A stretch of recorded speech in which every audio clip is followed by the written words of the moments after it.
So for the most part, throughout Bucks County and the colonies, taverns are usually owned by patriots. These are people of political power, people of wealth, but in rare cases, and even here in Bucks County, some taverns were owned by Loyalists. No more well-known Loyalist tavern owners here in Bucks County than the Cooglers.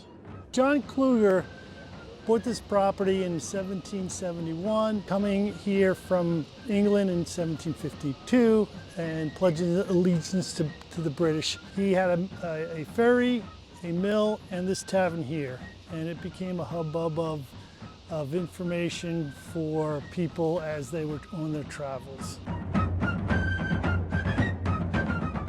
This may be that where this garage is here. John got into trouble in 1780. At that point, the revolution was going on, and he's been accused and a warrant issued for his arrest. John Coogler stands charged with aiding and assisting British prisoners and others, enemy of this state and the United States, in their escape to New York. Susannah Coogler, the wife of John Coogler, there is reason to suspect that she is an enemy to the American cause.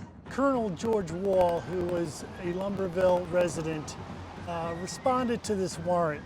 His house has been a continual rendezvous for Tories, refugees, and deserters ever since the war.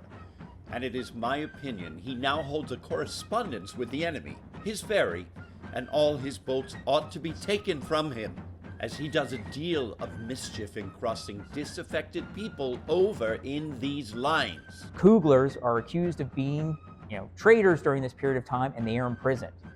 The wife, Mrs. Coogler, is actually pregnant at the period of time, or has just had a child, and she is released from prison on house arrest.